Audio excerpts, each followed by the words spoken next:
¿Hasta dónde sería capaz de llegar tu mente con tal de protegerte de un trauma que no puedes soportar? Tras perder a su familia en un devastador incendio siendo apenas una niña, la mente de Alice no pudo soportarlo. El trauma fue tan fuerte que perdió el control de la realidad, cayendo en un estado mental tan grave que tuvo que ser internada en un psiquiátrico durante una década. Durante ese tiempo, su mente como mecanismo encontró un refugio en un lugar aparentemente hermoso, el País de las Maravillas, pero este no era un mundo perfecto, era un lugar retorcido por sus propios traumas, miedos y culpas. Con el tiempo, Alicia supuestamente logró salir de aquel mundo de pesadilla y, dispuesta a luchar por su cordura, finalmente fue dada de alta en el psiquiátrico. Gracias a su antigua enfermera, consiguió un lugar en un refugio para jóvenes dirigido por el Dr. Bombi, un psiquiatra que aplicaba terapias basadas en la hipnosis. Todo marchaba bien, pero poco a poco comenzaron a manifestarse señales de que aquellos episodios que la transportaban al País de las Maravillas querían regresar. Y el Dr. Bombi, en lugar de profundizar en los traumas de Alice, insistía en que la única forma de sanar era olvidarlos, lo que provocaba más inquietud y confusión en ella. Para amargar el asunto, el doctor no solo aplicaba esta estrategia con Alicia, lo aplicaba con todos los jóvenes que llegaban al refugio.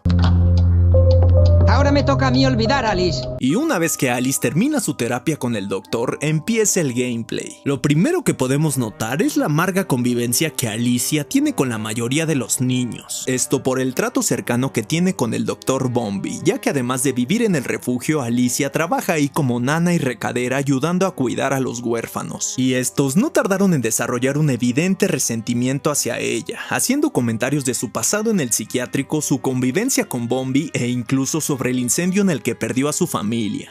¿Entreteniendo al doctor? Es que yo no tengo derecho a llorar. ¿El doctor te ha curado o sigues estando loca? Demasiado buena para el manicomio. Está como una cabra, pero sin su encanto. Mató a su familia. ¿Quién lo querría? Dejando esto de lado, podemos recorrer el refugio e incluso visitar el cuarto de Alice, donde se pueden ver dibujos donde se insinúa su visión dentro del País de las Maravillas. Aquí hay un detalle que llama especialmente la atención, un retrato familiar. En él aparece Alicia junto a su hermana Lizzie y sus padres, congelados en un recuerdo anterior a la tragedia. Lo más curioso es que, según un texto dentro del juego, esa fotografía le fue entregada por una persona anónima, una figura desconocida que por alguna razón consideró importante devolverle ese recuerdo. Y si este es el caso, ¿quién y cuál es la intención de ese anónimo? En fin, poco después, por un encargo del Dr. Bombi, Alicia sale del refugio y se adentra en las calles de Londres. Es aquí donde el juego nos muestra brevemente el entorno en el que se desarrollará esta historia. Una ciudad industrializada, cansada y saturada de humo, donde las fábricas dominan el paisaje y el ruido es constante. Adentrándose en la ciudad, Alice tiene un encuentro con un misterioso gato. Esta decide seguirlo y termina en un oscuro callejón, y envuelta del espeso humo de la ciudad empieza a tener visiones de seres monstruosos a su alrededor. Señales claras de que la estabilidad mental de Alicia comienza a desmoronarse. Pero es devuelta a la realidad por esta anciana, la enfermera Witless, la misma que la ayudó tras salir del psiquiátrico. Witless se cuelga el mérito de haber salvado a Alicia de una vida en las calles, recordándole que sin su intervención estaría perdida. Y aunque en apariencia parece una figura familiar e inofensiva, su verdadera intención consta en chantajear a Alicia con volver a internarla si no le entrega dinero o al menos algunas botellas de alcohol. La anciana borracha invita a Alice a subir a su casa para ver sus palomas, y aunque parece no tener muchas opciones, Alicia acepta más por obligación que por gusto. Una vez ahí, nos damos cuenta de la grave contaminación de esta ciudad y del entorno en el que viven estas personas. Y para alguien como Alice, que apenas logra mantenerse en equilibrio, Londres no parece un lugar donde su cordura pueda florecer.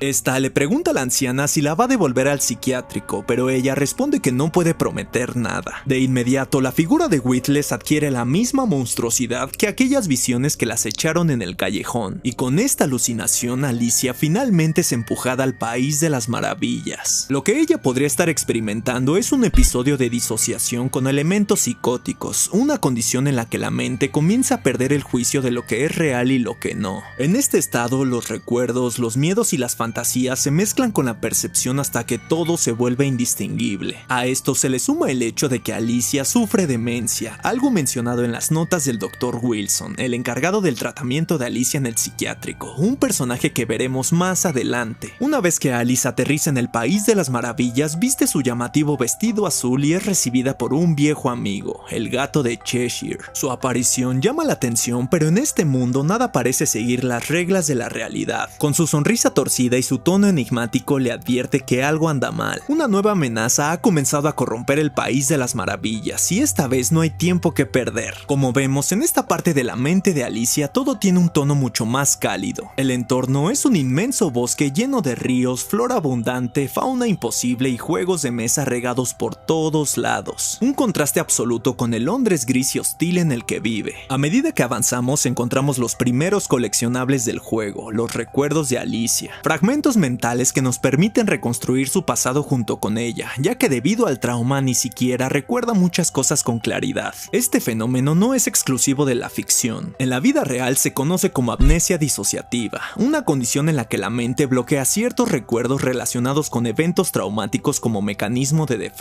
Es decir, no es que Alice haya olvidado por descuido, es que su mente está intentando protegerla de algo que no puede procesar. Estos recuerdos pueden estar vinculados a distintas etapas de su vida: las casas ligadas a su familia, las inyecciones al Dr. Wilson en el psiquiátrico, las botellas relacionadas con la anciana Witless, entre otros. Uno de los primeros recuerdos nos deja ver algo importante: el cómo Alicia toma elementos del mundo real y los transforma en parte de su mundo de fantasía. Tienes algo de rana, Alice. ¿Saltas también? Después de escuchar una frase de su hermana sobre los brincos que daba Alicia, el juego nos indica que podemos saltar. Más adelante ocurre algo similar con la habilidad de encogerse. Justo después de desbloquearla, escuchamos un recuerdo en el que el Dr. Wilson describe cómo Alicia solía acurrucarse en un rincón, tan pequeña que parecía desaparecer. ¡Qué pequeña se ha vuelto! Acurrucada ahí apenas se la ve como un conejo en su madriguera. Y esto no es coincidencia. Esos detalles muestran cómo su mente toma pedazos de la realidad, algunos dolorosos, otros nostálgicos, y los convierte en mecánicas, en reglas, en la lógica del país de las maravillas. Al principio puede parecer una mecánica menor, pero conforme el juego avanza se vuelve fundamental. Encogerse nos permite encontrar pistas ocultas, acceder a pasajes secretos y revelar plataformas invisibles que son vitales para alcanzar ciertos coleccionables o recuerdos clave. Avanzando en el enorme bosque damos con la primera arma del juego, la espada Vorpal. Al encontrarla, Alicia deja en claro que no regresó para buscar pelea, pero el gato menciona que es una lástima ya que hay una batalla que la está esperando. Aquí conocemos a unos enemigos muy particulares, seres formados por una mezcla hostil y antinatural de componentes mecánicos que escupen humo y contaminación, junto con un elemento que sobresale por encima de todos, la cara de una muñeca. Siguiendo por el bosque nos encontramos con la duquesa, un personaje que, según lo que investigué, tenía tendencias caníbales, temas que se profundizan en el juego anterior, que transcurre mientras Alicia se encuentra encerrada en el psiquiátrico. Aunque los eventos del primer juego marcaron la caída de Alicia en la locura, aquí presenciamos su intento final por salir de ella. Así que si quieres que hable de la precuela de este juego, házmelo saber en los comentarios. En fin, la duquesa nos otorga la segunda arma del juego, el molinillo de pimienta, el equivalente a una metralleta en el país de las maravillas. Eso sí, a cambio de dispararle a estas narices de cerdo, que al estornudar revelan caminos ocultos. La duquesa nos recompensa con esta canasta, y dentro de ella nos encontramos con dientes. Un elemento llamativo que hasta la fecha no tiene explicación oficial, pero existen varias teorías. Algunos creen que Alice está recuperando los dientes que perdió en uno de los primeros adelantos del juego. Otros lo vinculan con el simbolismo de perder dientes en tus sueños, asociado a tragedias, ansiedad o incluso la muerte. Estos dientes sirven para mejorar las armas, las cuales van cambiando su apariencia y su poder conforme las vamos mejorando. A medida que avanzamos, el mundo de Alicia empieza a cambiar sutilmente. El ambiente se torna más sombrío, más amenazante e inestable. Por si fuera poco, aparecen enemigos que usan los cubiertos del sombrerero como armas y escudos, lo que nos da una pista clara de hacia dónde nos dirigimos. Finalmente, a lo lejos vemos el dominio del sombrerero, y mientras Alicia se adentra, el gato le aconseja encontrarlo, pero son interrumpidos por un ataque directo. Gracias a esa emboscada, Alicia logra colarse dentro de esta fortaleza, una fábrica de té repleta de tazas y teteras que aparentemente es liderada por el sombrerero, y digo aparentemente porque no hay ningún rastro de él. Lo que sí hay son estos enemigos vistosamente decorados que lanzan proyectiles hirviendo a distancia. Algo que se me olvidó mencionar fueron estas flores que al reducir tu tamaño te otorgan vida, solo que el proceso es algo tardado si tienes poca salud, la cual es representada con estas flores. Por último, conocemos la bomba de relojería, una bomba contemporánea temporizador a control remoto. Conforme avanzas en la historia vas desbloqueando los recuerdos de Alicia y hay uno en concreto que nos pone un poco en contexto de la situación. El padre de Alicia era un aficionado a la fotografía, pero descuidaba sus precauciones ya que mantenía materiales altamente inflamables en la biblioteca de la casa, cosa que elevaba la preocupación de la familia, lo que nos hace considerarlo como una posible causa del incendio. Luego de ver estas revelaciones aprendemos la mecánica más rota del juego, el modo histeria.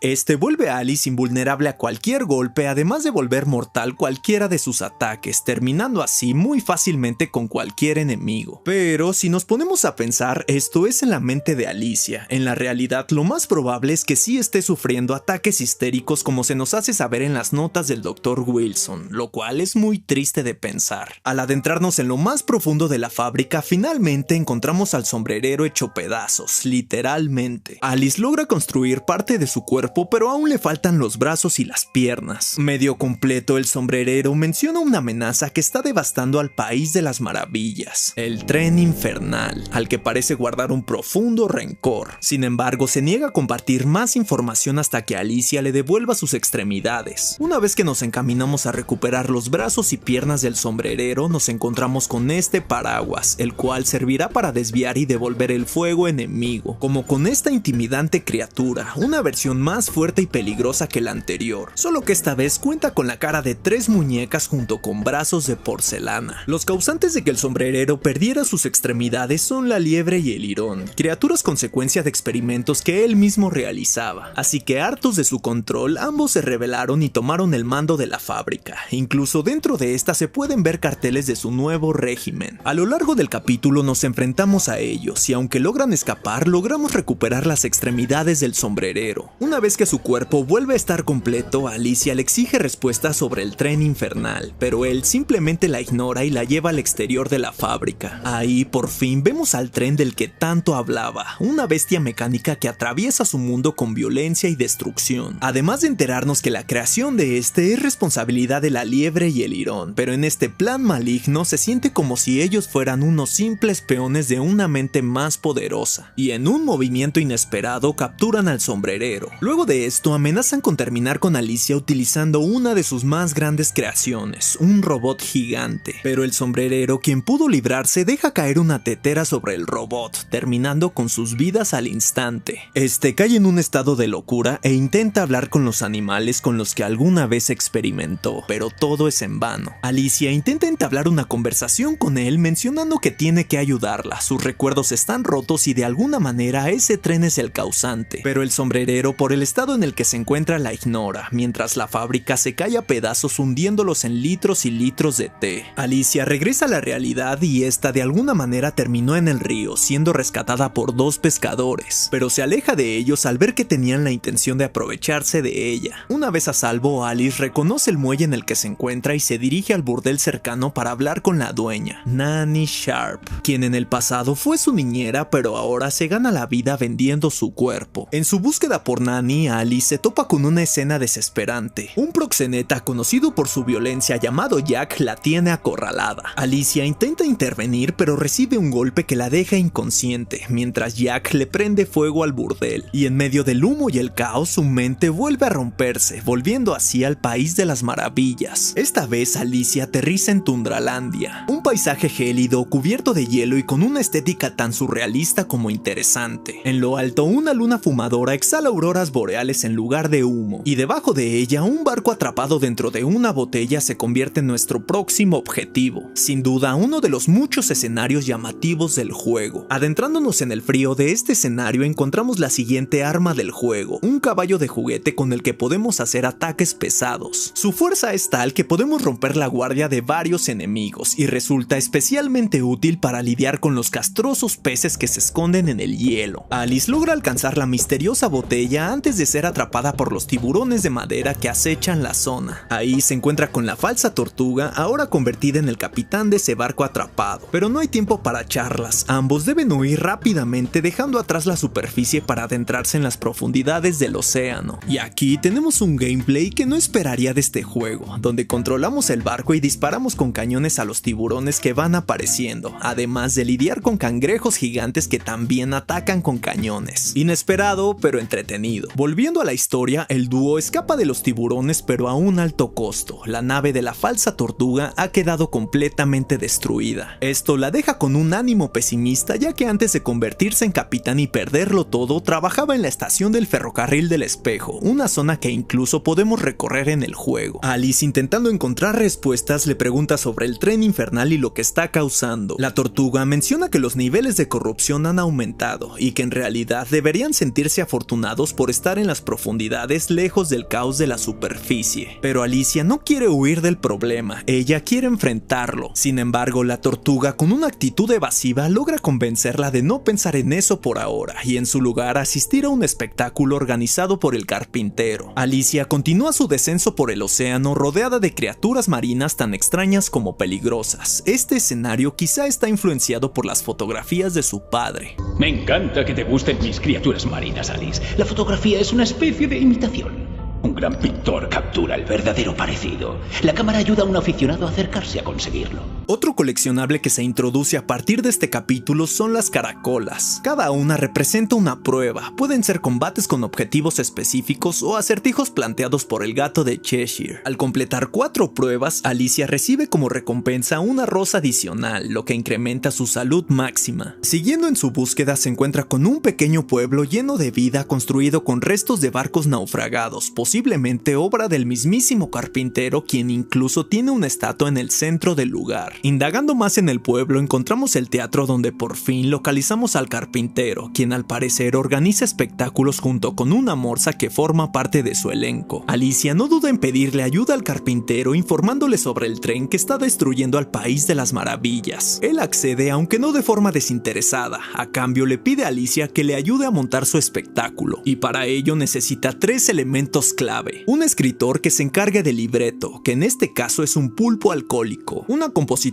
que se encargue de las canciones y por supuesto unas bailarinas que se roben la atención. Dispuesta a conseguir su apoyo, Alicia acepta la misión y consigue lo necesario para que el espectáculo pueda llevarse a cabo, pero cuando ésta intenta regresar al pueblo es sorprendida por el carpintero, quien a bordo de la morsa destruye el camino de vuelta, dejándola atrapada, revelando que tenía intenciones mucho más oscuras desde el principio. Aún así, Alicia logra encontrar otra ruta de regreso y llega hasta la parte trasera del teatro, pero justo antes de entrar descubre lo que se esconde bajo el escenario, una escena grotesca con cientos de peces amontonados, una práctica que al parecer era común para el carpintero y la morsa. Alicia entra al teatro y se da cuenta de que recién empieza el espectáculo. Todo marcha con normalidad hasta que la morsa hace su aparición cayendo encima de una de las bailarinas y empezando a recitar un poema que habla de lo inevitable que es la muerte. Lo usa de excusa para terminar con la vida de quien pueda. En lo que esto sucede, Alicia encara al carpintero, pero este se defiende diciendo que hacía esto para ocultar esa pequeña parte del país de las maravillas del tren infernal. Si es que eso tiene algo de sentido en la cabeza de este cabrón. De paso, le plantea que alguien le ha estado mintiendo, pero será tarea de ella descubrir quién. El carpintero le sugiere que tal vez la oruga tenga respuestas, esto justo antes de que el tren impactara con el teatro.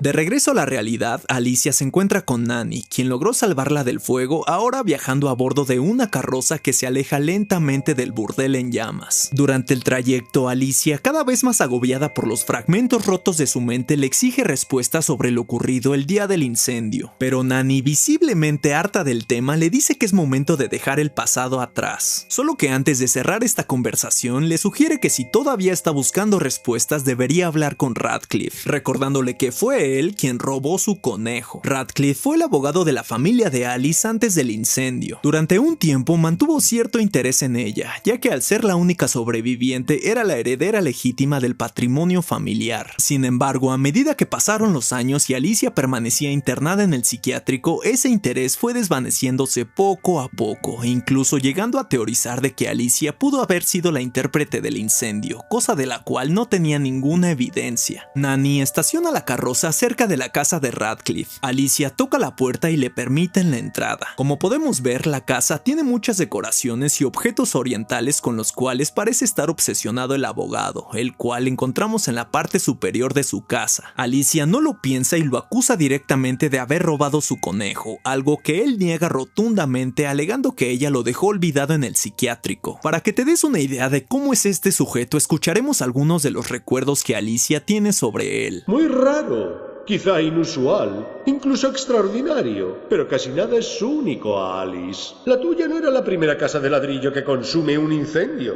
Las catástrofes pueden golpear incluso a las familias más normales, señorita Liddell. El desastre de una familia puede ser una oportunidad para otra. Igual para un miembro que haya sobrevivido.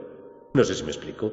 Alicia le pregunta directamente por los sucesos de aquella noche. Radcliffe, quien había sido el encargado de redactar el informe oficial de la investigación, repite la versión que ya conoce. Según él, el incendio comenzó en la biblioteca provocado por el gato de la familia que accidentalmente tiró una lámpara, desatando el fuego que terminó atrapando a sus padres y a su hermana. Alicia no puede mantener más la conversación ya que es arrastrada al país de las maravillas, apareciendo en la casa de Radcliffe, solo que esta vez está completamente vacía, con la espesa sombra de lo que alguna vez fue. Al salir a las calles, el mundo se empieza a deformar, e incluso avistando el tren infernal, viendo cómo arrasa con su mundo de fantasía. En esta zona devastada encontramos la cuarta y última arma del juego, una tetera que deja caer té hirviendo sobre los enemigos. Avanzando, Alicia llega a la Arbodela Oriental, una montaña que para ella no parece gran cosa, pero para los insectos el lugar es enorme. Por eso la oruga la envuelve en humo y la encoge hasta dejarla de tamaño diminuto.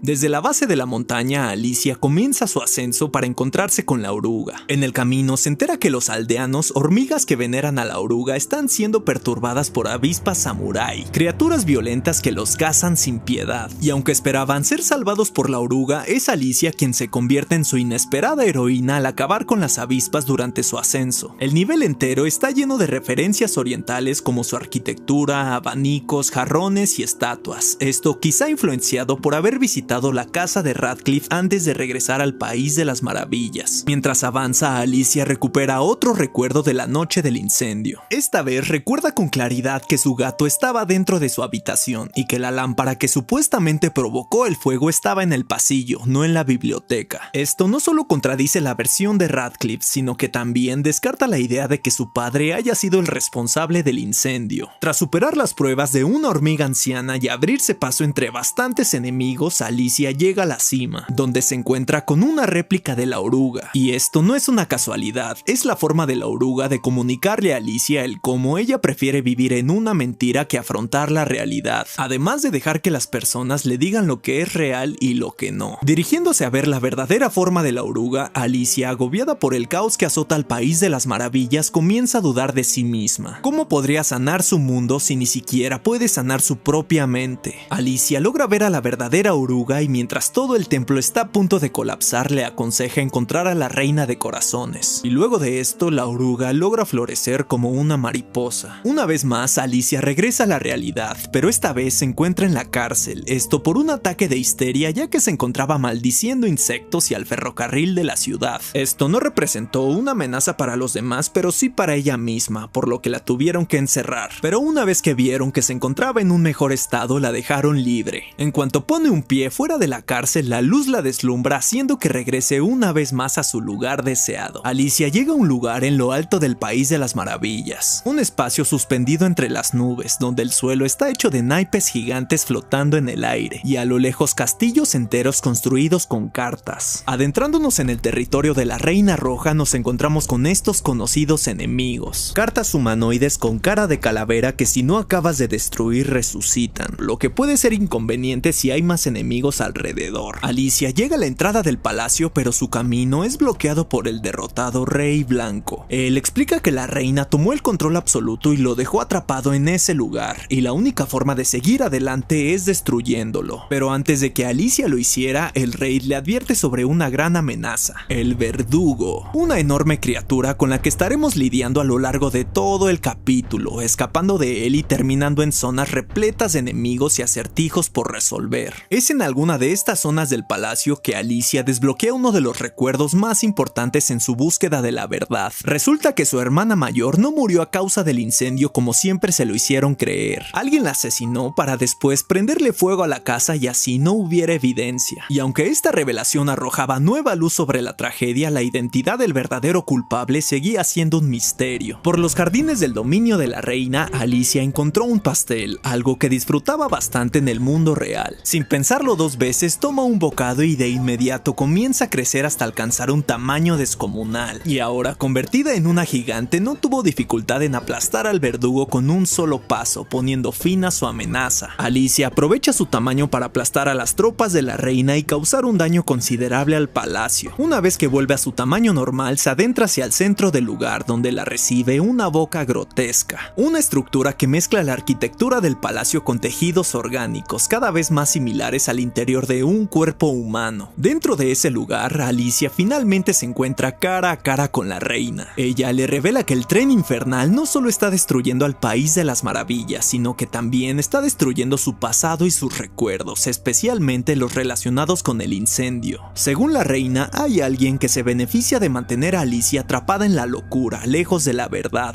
Esta le recrimina que ha sido incapaz de ver lo que ocurre a su alrededor por negarse a enfrentar la realidad. Alicia empieza a abrumarse con tantos pensamientos y la reina toma ventaja arrastrándola a una pesadilla aún más profunda. Esta vez Alicia despierta en el psiquiátrico. Está completamente rapada, con camisa de fuerza y aislada del resto. En su alucinación vemos al Dr. Wilson acompañado de una enfermera discutiendo sobre su recaída. Un doctor que, en teoría, debía ayudarla, pero que en la práctica se dedicó a reprimir su trauma. Un tipo incapaz de comprender el dolor que tenía enfrente, y muy lejos de sanar, solo agravaba su sufrimiento. Han pasado muchos años, Alice. Déjate de niñerías. Alice empieza a recorrer los pasillos del psiquiátrico confundiendo alucinaciones con fragmentos de sus propios recuerdos. Durante este recorrido, el juego te deja ver algunos de los tratamientos a los que fue sometida, como sanguijuelas aplicadas como método terapéutico e incluso sesiones de electroshock. Prácticas brutales que, aunque ahora suenan inhumanas, eran tristemente comunes en la época. Mientras avanza, los rostros del pasado aparecen para juzgarla. El Dr. Bombi, la anciana Whittlesey, Radcliffe y su antigua niñera se manifiestan señalándola con desprecio por haber recaído y haber vuelto al manicomio, cada uno a su manera. Por suerte para Alice, este episodio termina y logra despertar de la pesadilla. Ahora se encuentra de nuevo en las calles de Londres, aunque la confusión persiste. Entre el humo y las sombras logra ver una figura inquietante, una niña partida por la mitad, obviamente producto de su imaginación. A pesar de su estado, la niña le habla con claridad. Esta le pide a Alice que no los vuelva a ignorar y que proteja a los niños, pero Alicia no entiende del todo a qué se refiere, ya que ahora la tiranía de la reina terminó. La pequeña responde que los enemigos vienen y van, pero ahora reina un nuevo mal, un mal que eclipsa fácilmente a la reina. Y después de estas palabras, la niña muere. Alicia regresa al país de las maravillas, esta vez en la Casa de las Muñecas, un colorido pueblo infantil construido con casas de muñecas a tamaño real. Este lugar se convirtió en un cementerio de juguetes, un páramo oscuro abandonado y profanado. En su camino se encuentra con los niños dementes, claramente dañados con cuerpos mutilados y conductas alteradas. La líder de estos niños le informa de una forma confusa lo que está sucediendo, mencionando a un juguetero y cómo este les despojará a los inestables lo que les quede de alma. Alicia pregunta si la cordura es necesaria para salvarlos, a lo que ella responde que aún no está tan loca como para no intentarlo. Antes de poder revelar más información, los niños se esconden por la presencia de un enemigo desconocido, la niña muñeca, una tétrica muñeca que actúa como bebé, uno de los principales enemigos con los que estaremos lidiando en este capítulo junto con sus variantes. Avanzando, Alicia llega al taller donde al parecer se fabrican estas tétricas muñecas, el aparente hogar de ese misterioso juguetero, un lugar oscuro y peligroso, todo hecho de madera vieja con pasillos estrechos que parecen laberintos, trampas por todas partes, plataformas móviles y mecanismos que fácilmente podrían terminar con cualquiera. Alicia atraviesa las pruebas y tras un largo recorrido física y mentalmente desgastante, por fin llega al corazón del conflicto, descubriendo no solo la verdad de su pasado, sino también sobre su presente y quién ha sido el verdadero responsable de su sufrimiento, el juguetero, una clara representación del Dr. Bombi. Y para poder entender esto tenemos que indagar un poco más en el pasado. El Dr. Bombi no era un extraño para la familia de Alicia. De hecho, había sido alumno de su padre, quien solía invitar a sus estudiantes a casa a tomar el té. Con el tiempo, estas visitas se hicieron más frecuentes y Bombi comenzó a obsesionarse con Lizzie, la hermana mayor de Alicia. Su fijación se volvió cada vez más evidente al punto de llegar a acosarla en una estación de tren. Lizzie no dudó en contárselo a su padre y desde entonces Bombi dejó de ser bienvenido en casa. Pero eso no lo detuvo. Una noche Bombi forzó la entrada a la casa, entró al cuarto de Lizzie, abusó de ella y acabó con su vida. Después cerró la puerta, guardó la llave y prendió fuego a la casa, esperando que nadie saliera con vida. Lo que Bombi no esperaba era que Alicia se diera cuenta del incendio y escapara por la ventana guiada por su gato. Una vez a salvo a la distancia, logró ver a Bombi entre los árboles, con la llave del cuarto de Lizzie en la mano antes de que desapareciera entre las sombras. Y todavía falta lo más enfermizo. Bombi utilizaba el refugio como fachada para manipular a los niños, borrándoles sus recuerdos y despojándolos de su personalidad hasta dejarlos como simples objetos. Y una vez así, los utilizaba para prostituirlos. Esta es la razón por la que es representado como el juguetero, ya que toma a los niños y los convierte en sus juguetes, moldeándolos a su antojo, como se nos deja escuchar en los recuerdos de Alicia. Las pruebas son muchas. Toda criatura tiene un propósito. Mi sagrado deber es preparar a cada joven para su llamada, ya sea como adorno o para utilizarlo. Lee la historia. Cada niño tiene un propósito. Es el obligado deber de los instruidos adultos preparar a cada joven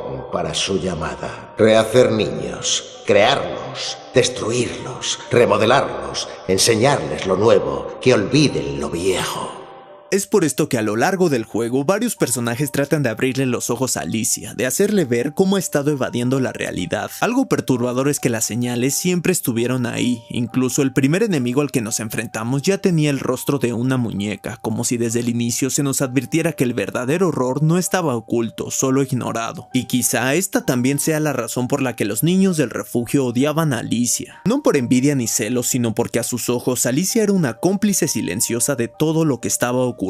Volviendo a la historia, el juguetero atrapa a Alicia y, como ha hecho con tantos otros, la convierte en una muñeca más. Pero Alicia logra liberarse de su control aterrizando en el tren infernal, el símbolo de cómo Bombi intentaba borrar su pasado. Aquí ocurre algo clave. Alicia se encuentra en dos lugares al mismo tiempo. Por un lado, en el País de las Maravillas a bordo del tren infernal, y en la realidad finalmente se encuentra cara a cara con Bombi, lista para confrontarlo. Durante su avance por los vagones, las voces del País de las Maravillas regresan una última vez. El sombrerero le recuerda que forzarse a olvidar nunca fue la cura, sino la raíz de todo su sufrimiento. La oruga le reprocha no haber visto antes las interacciones de Bombi con los niños, como si el castigo que sufre fuera consecuencia de su negación. Y la reina le lanza una última advertencia. Si su supervivencia al incendio que sufrió de niña no significaba nada, entonces no solo el País de las Maravillas estaba condenado, también lo está ella misma. En la realidad, Alicia se encuentra en una estación de tren de pie frente a Bombi. Ya no hay confusión ni dudas, lo confronta directamente, le lanza en cara todo lo que ha recordado, la muerte de Lizzie, el incendio y la manipulación de los niños en el refugio. Pero Bombi no muestra ni un rastro de culpa, al contrario, se muestra satisfecho. Admite que habría preferido conservar a Alice como la niña rota y sumisa que fue por tanto tiempo, sin recuerdos, sin voluntad y sin voz. Incluso se atreve a hablar con desprecio de Lizzie, insinuando que ella provocó lo que pasó. Y ese comentario basta para encender la furia de Alicia. De vuelta al País de las Maravillas, Alicia finalmente llega a la punta del tren infernal, donde la espera el conductor del tren, el juguetero, dando inicio al enfrentamiento final. El juguetero ataca utilizando sus enormes manos controladas por los hilos que emergen de su cuerpo, mientras que a la distancia enfrentamos a las mismas plastas de contaminación con rostro de muñeco que nos acecharon durante toda la aventura. Aunque el combate no es especialmente complicado, hay que mantenerse alerta para evitar que las manos te atrapen o ser golpeado por los proyectiles enemigos. Al vencerlo, Alicia se libera mentalmente de su influencia y ese quiebre se manifiesta en la realidad. En la estación de tren, Alicia exige justicia. Ahora que recuerda todo, puede acusar a Bombi, pero este se burla de su intento, así que le pide que se marche y saca su reloj para revisar la hora, sin notar que en este gesto revela la llave del cuarto de Lizzie. Alicia aprovecha para quitarle la llave. Ahora está vestida vestida con su característico vestido azul pero en el mundo real, la señal de que ha unido ambos mundos, de que ya no necesita esconderse en el país de las maravillas para enfrentar la verdad.